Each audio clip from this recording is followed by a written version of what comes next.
Voltamos para mais uma aula do nosso curso de História das Heresias. Vamos estudar o montanismo, que apareceu por volta do ano 156 e deve-se o nome ao seu fundador, Montano, que era originário da Frígia e que desde muito cedo se pretendia um iluminado, um místico, né?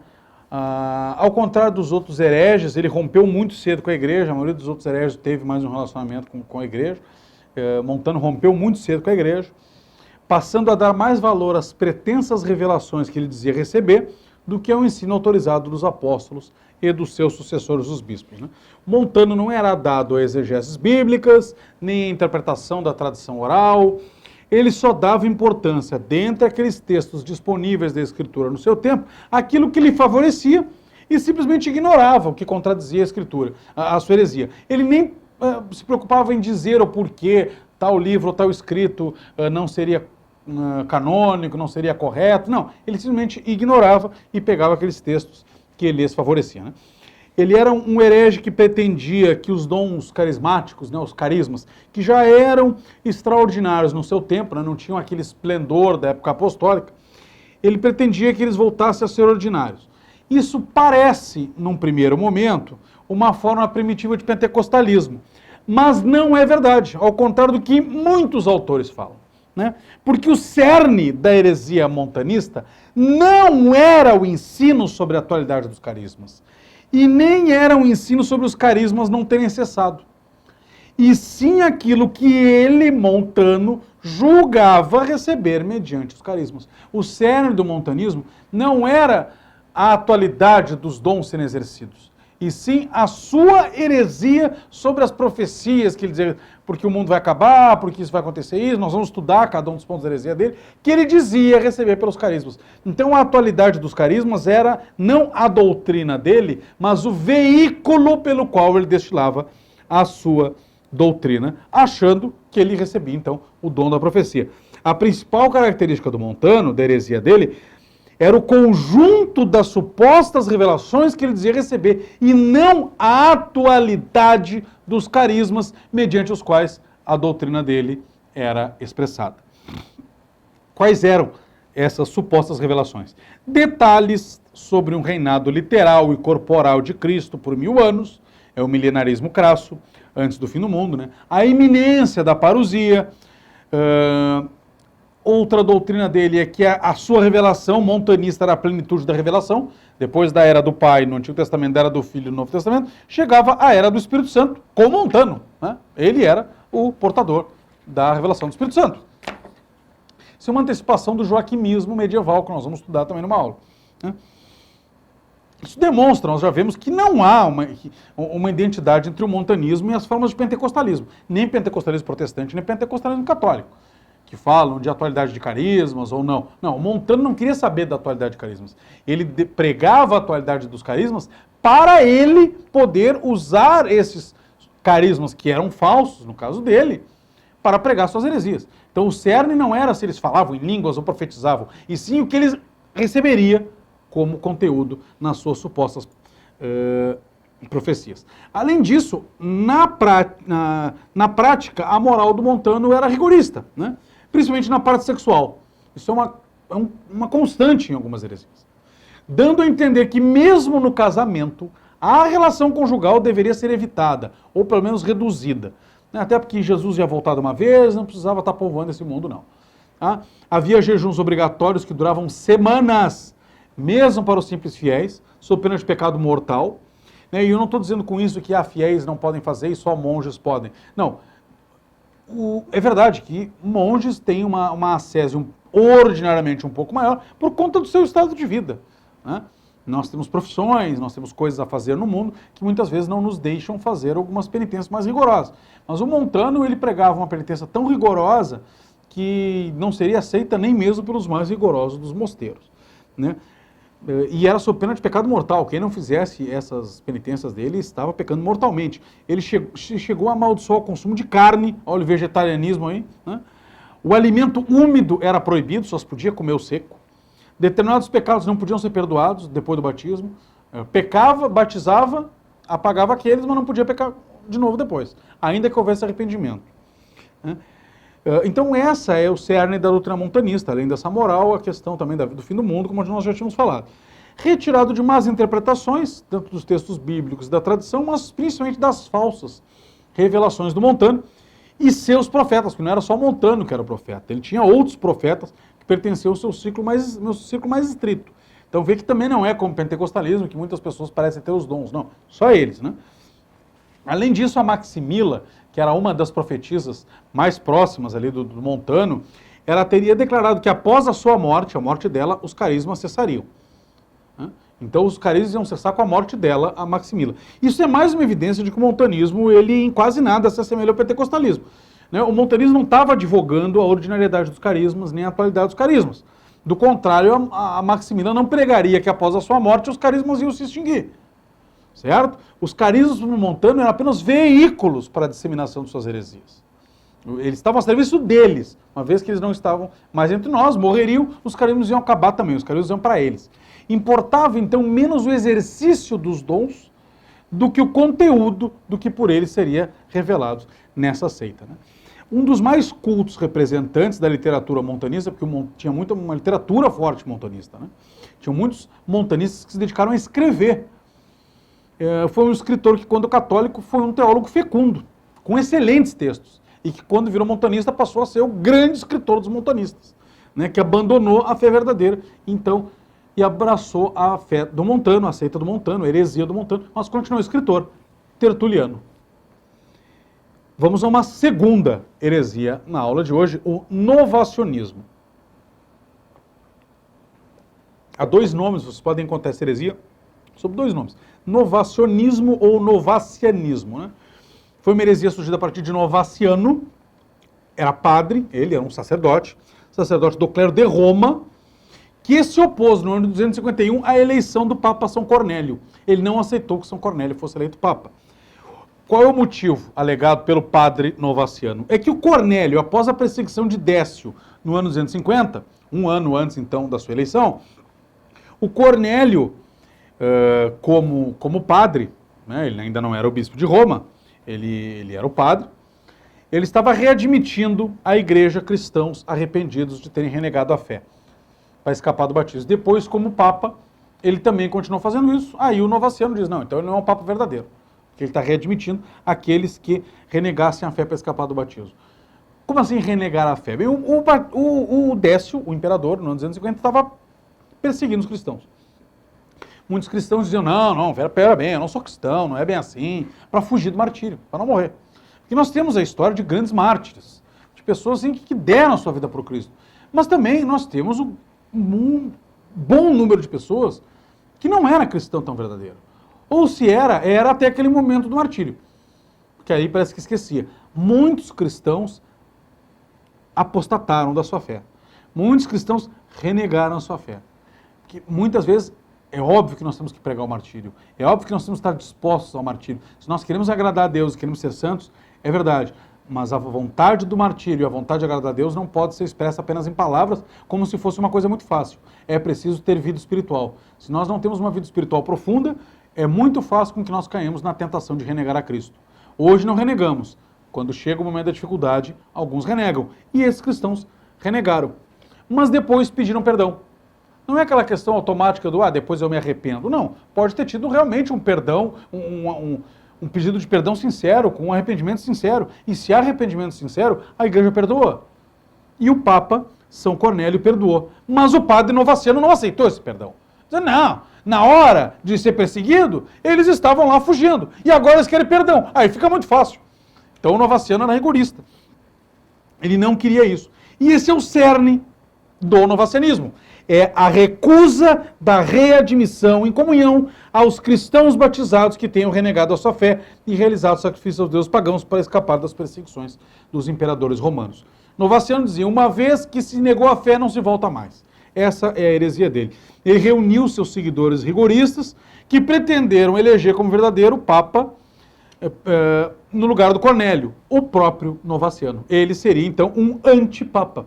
Ele se fez um antipapa. No próprio ano de 251, quando foi eleito São Cornélio, eles reuniram lá um sínodo, né, falso sínodo com seus seguidores, e o elegeram como o Papa verdadeiro, na verdade um antipapa. E no mesmo ano de 251, um outro sínodo, agora um sínodo verdadeiro, reunido em Roma, declarou o movimento novacianista como herético, cismático, como antipapa, mas também herético, porque estava pregando algo errado. Porque a recusa da redimissão e comunhão dos cristãos batizados é uma heresia que nega o poder da igreja de perdoar pecados. Né? Na perseguição do Valeriano, que aconteceu anos depois, o próprio Novaciano acabou morrendo, martirizado. Segundo o São Jerônimo, no seu livro De Viris Illustribus, no capítulo 70, o Novaciano escreveu diversas obras sobre diversos assuntos. Um livro sobre a Páscoa, então ele era um escritor também, o Novaciano. Escreveu sobre a Páscoa, sobre o sábado, sobre a circuncisão, sobre o sacerdócio. Ele tem um tratado sobre a oração, sobre a comida dos judeus e um grande volume sobre a Santíssima Trindade. Então ele era um escritor fecundo. Quando ele morreu, né, e continuaram a ter algumas pessoas que o seguiam, mas o cisma só foi debelado, o cisma novaciano só foi debelado com a autoridade do Papa Santo Estevão I, que contou com o apoio de São Cipriano de Cartago, sendo que o São Dionísio de Alexandria que deu a notícia de que aquelas igrejas de Roma que estavam divididas, uma sobre o Novaciano, o antipapa, e outra sobre o Papa verdadeiro, estavam então novamente unidas. Né? Quando o Novaciano morre, as suas ideias se espalham e começam a ser encontradas em outras províncias, com outros nomes.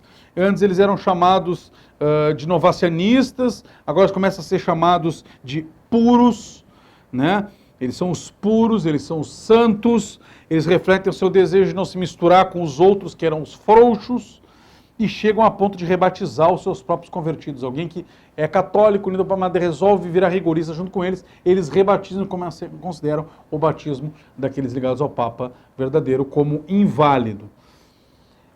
Depois da morte de Novaciano, eles continuam fazendo isso. Se tornam cada vez mais radicais, mas não tiveram mais antipapas. Rompem até mesmo com a hierarquia, não querem mais nem saber de uma hierarquia paralela, porque a hierarquia é corrompida. Antes eles queriam uma hierarquia paralela, porque diziam que aquele papa é que estava errado. Não, agora eles dizem, não tem que ter papa, não tem que ter bispo nenhum, começam a rejeitar tudo. Né? Fora esses pontos, o novacianismo tinha práticas e pontos de fé idênticos ao da igreja.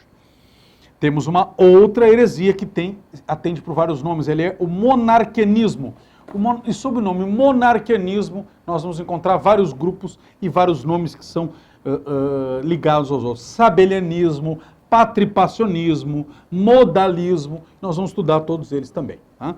Monarquianismo é uma heresia que como nós dissemos, heresia é uma verdade que enlouqueceu, ou seja, ela nasce de uma verdade, mas ela enfatiza tanto essa verdade a ponto de distorcer a verdade. Então, um dos pontos de verdade é que Deus é um só. Né? Então, a pretexto de salvaguardar o monoteísmo, não se admite que em Deus haja pessoas. Este é o monarquianismo. É uma heresia que pretende defender uma verdade, que é o monoteísmo. Mas eles atacam a Trindade. Eles creem que há uma unidade absoluta em Deus, sem pessoas. Deus é um só, e é verdade, Deus é um só, mas nele não existem pessoas. É uma pessoa só, porque Deus é um só, não existe Trindade. Já a ortodoxia, né, a doutrina verdadeira, crê que Deus é um só em três pessoas, o Pai, o Filho e o Espírito Santo. Mas o monarquianista diz que Deus é um só em uma só pessoa.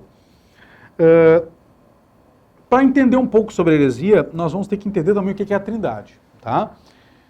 E o que é a Trindade? Sabemos que Deus existe não só pela fé, como pela razão. Nós já tratamos disso também.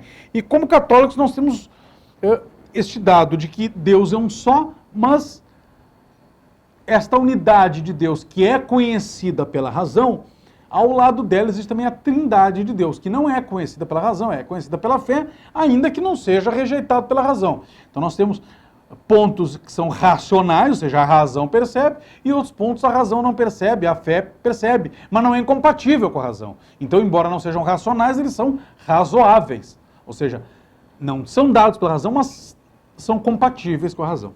Né? É impossível, do ponto de vista lógico, que haja mais de um Deus. Nós sabemos disso. É impossível. Né? Imaginemos, sabemos que Deus é essencialmente único. Ele não pode ser vários deuses. Se ele tiver que ser vários deuses, ele vai estar se limitando. E se ele estiver se limitando, ele não tem poder suficiente. Não tem poder suficiente, se ele está limitado, ele não é Deus, porque Deus é ilimitado por própria definição, né? Então, quem diz Deus, aqui fala o padre Manuel André, um conhecido teólogo, né, que morreu em 1903, quem diz Deus diz poder, diz sabedoria infinita, diz bondade por essência. Se pudesse haver vários deuses, cada um deles seria limitado por algum outro, por algum lado. Logo, nenhum seria Deus. Só pode haver, então, um Deus. Sendo Deus perfeito, nós podemos comparar esse atributo da perfeição de Deus com uma linha reta, tá? Uma linha reta, sem começo nem fim. Sem começo nem fim. Se existissem vários deuses, nós então teríamos uma linha reta aqui com um Deus, sem começo nem fim, outra linha reta embaixo, sem começo nem fim, que era outro Deus, outra linha reta embaixo, sem começo nem fim, como outro Deus, outra linha reta lá em cima, sem começo nem fim, que era outro Deus, vários deuses, cada um seria uma linha reta. Mas essas linhas retas não teriam começo, não teriam fim, mas não seriam perfeitas. Porque se elas fossem perfeitas, elas ocupariam o mesmo espaço. Se elas ocupam o mesmo espaço, elas são uma coisa só. Porque uma linha sobrescrita sobre outra linha é uma linha. Mas se elas estão ocupando, elas têm limitações. Por quê? Porque aquela linha acima, ela é em tudo igual a de baixo, exceto ao fato de não estar ocupando aquela linha de baixo. Então ela está limitada em algum aspecto da sua existência. Se ela está limitada em algum aspecto da sua existência, ela não é onipotente. Então ela deixa de ser Deus.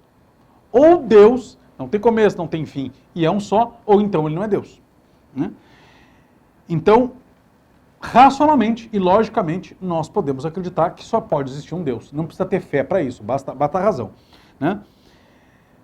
E São Tomás vai falar isso aí, né? Ele vai mostrar que não existem vários deuses pela lógica também, no compêndio de teologia e na suma também. Deus, portanto, é único, tem uma essência, tem uma só natureza, uma substância. A substância é una. Em Deus, a natureza divina não se multiplica. Ela não pode se multiplicar sendo essencialmente una em si mesma. Essa substância é única para as três pessoas que são distintas, né? O Pai possui a natureza divina, o Filho possui a natureza divina, o Espírito Santo possui a natureza divina. É a mesma natureza divina nos três, porque se fosse outra natureza são três deuses, e três deuses é algo impossível não só pela fé, como também pela lógica, né? Não são três deuses, mas um só Deus. Mas ao mesmo tempo são pessoas, sim. São pessoas, não são manifestações, são três pessoas. O dogma da Santíssima Trindade é justamente esse. Embora uno na sua natureza, Deus é trino em três pessoas. Nós veneramos um só Deus na Trindade e na Trindade a unidade, sem confundir as pessoas e sem separar a substância, diz o símbolo de Santo Atanásio, o credo atanasiano. E continua o símbolo. Porque uma é a pessoa do Pai, outra do Filho, outra do Espírito Santo, mas o Pai, o Filho e o Espírito Santo são uma só divindade, a qual corresponde igual glória e majestade, né? Como é que nós vamos entender a Trindade, para poder entender também essa heresia, né? O Concílio de Florença dizia que tudo é uno a não ser quanto à oposição de relações. O que significa? Que o Pai é em tudo igual ao Filho e ao Espírito Santo, exceto no fato de ser Pai. O Filho é igual ao Pai e ao Espírito Santo em tudo, exceto no fato de ser Filho. E o Espírito Santo é igual ao Pai e ao Filho em tudo, exceto no fato de ser Espírito Santo. O Pai é a causa, não no sentido de que seja uma causa histórica, num momento em que não existiam os outros, então passam a existir. Não, ele é causa desde sempre, ele gera o Filho desde sempre, e ele expira o Espírito Santo desde sempre. O Filho é o gerado e o Espírito Santo é o expirado, ou procedido. Cada um tem uma missão ou uma função no seio da Trindade, é uma missão ad intra, ou seja, é interno à Trindade. O que faz o Pai ser Pai? Ele é Deus, tá, mas o Espírito Santo também é Deus, o Filho também é Deus. O que diferencia o Pai do Filho e do Espírito Santo? O fato de ser Pai, ou seja, ser causa. Daí, quem é o Filho? Se ele é tudo igual ao Pai, então ele é o próprio Pai? Não, ele é em tudo igual ao Pai e é em tudo igual ao Filho, exceto em que ele não é causa, ele é gerado. E o Espírito, o que é? O Espírito é em tudo igual ao Pai, em tudo igual ao Filho, exceto no fato de que ele não é gerado. E também não é causa, ele é expirado. Mas como os três não são, nenhum deles é criatura um do outro, e nenhum deles é subordinado ao outro, eles são os três, o mesmo Deus com a mesma natureza, o Pai é causa desde sempre. E o Filho é gerado pelo Pai desde sempre. E o Espírito Santo é expirado desde sempre pelo Pai e pelo Filho.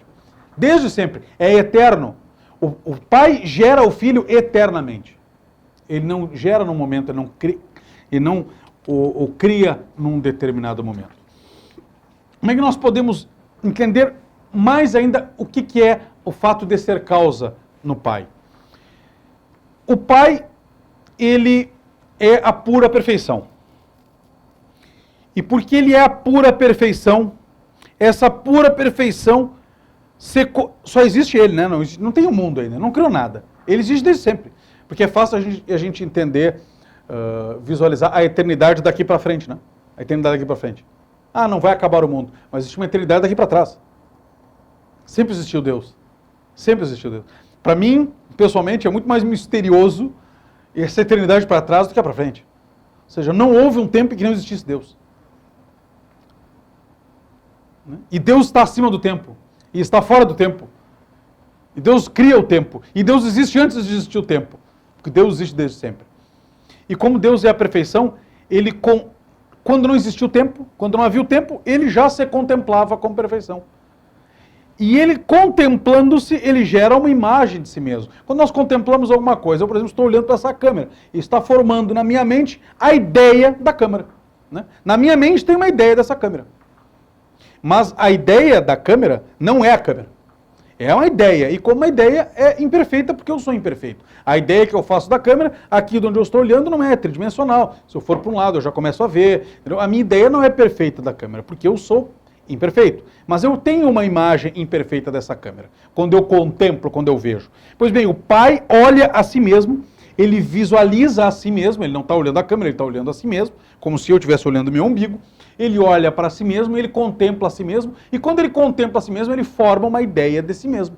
Só que como eu vejo a câmera e contemplo essa câmera e formo uma ideia que é imperfeita, porque imperfeito sou, o Pai que é perfeito, ao contemplar a si mesmo, que é perfeito, gera uma imagem de si mesmo, só que essa imagem, porque ele é perfeito e é uma imagem de si mesmo que é perfeito, também é uma imagem perfeita.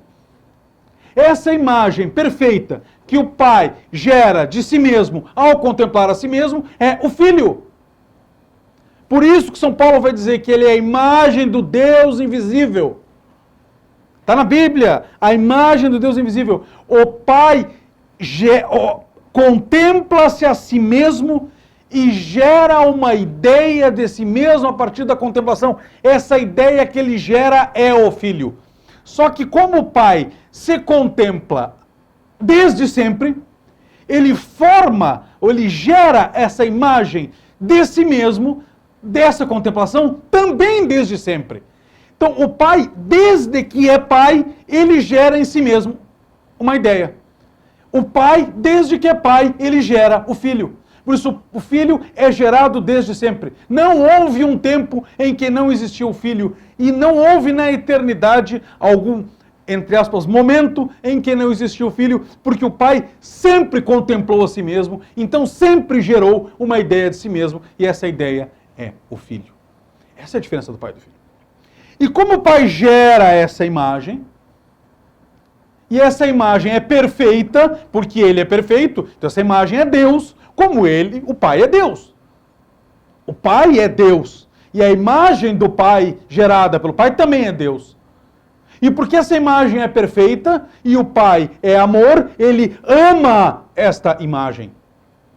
E como a imagem é perfeita, a imagem também é capaz de amar, porque é a imagem do Pai que ama. Então o Pai ama a imagem que ele gera, que é o Filho, e o Filho, que é a imagem que ele gera, ama o Pai. E o amor entre o Filho e o Pai, também, por ser um amor perfeito, entre o Pai e o Filho, que um gera o outro e o outro corresponde, este amor entre os dois também é uma pessoa. Também é perfeito. Também é Deus. O amor entre o Pai e o Filho também é perfeito. E também é Deus. E também existe desde sempre. Porque não houve nunca um tempo ou um momento, mesmo fora do tempo, em que o Pai e a imagem que ele gera de si mesmo não se amassem um ao outro. Então o Pai gera o Filho desde sempre. E o Filho e o Pai se amam desde sempre. E o amor entre o Pai e o Filho é também uma pessoa como o Pai é e como o Filho é, e esse é o Espírito Santo. E isso é a Santíssima Trindade. O Pai, o Filho e o Espírito Santo. Isso é a Santíssima Trindade. Isso que Santo Agostinho nos explica. O que é então a heresia do monarquianismo? Ela ataca esta Trindade. Ela ataca a existência de três pessoas em Deus. O fato do Pai ser causa é o que nós chamamos em teologia, principalmente a partir de São Basílio Magno, de monarquia. Né? Ao Filho pertence o ser gerado, ao Espírito ser expirado ou procedido, e ao Pai o ser causa. Então há uma monarquia, mas ele não é causa no sentido de mais importante. Ele não é causa no sentido de que ele é que criou. Não, vocês já viram, eu já expliquei, não tem que explicar de novo. É nesse sentido, de que ele gera desde sempre. Ele é a causa como o outro é o causado. Né? Mas não é um causa e causado historicamente aferíveis, como se um fosse mais importante do que o outro. Né? Isso é a monarquia, é diferente do monarquianismo. Porque a monarquia é correta, é o fato do Pai ser causa. O monarquianismo é uma distorção do fato do Pai ser causa. Ele confere importância demasiada ao Pai, por isso o nome da heresia é semelhante, mas não porque lhe confira o fato de ser causa, porque ele não acredita em causa, e ele não acredita em gerado. O monarquianismo não acredita que um é causa, outro é gerado, outro é inspirado, porque ele não acredita em trindade. Então ele confere importância ao Pai, por isso que o nome é semelhante, mas não importância ao Pai como causa, porque não é causa de nada, porque só existe um Deus e não existem três pessoas. Então é um erro distinto. O próprio adocianismo, que nós vamos ver depois, é uma forma de monarquianismo, mas agora nós vamos tratar do monarquianismo mais estrito, ainda que seja disperso em várias seitas. Né?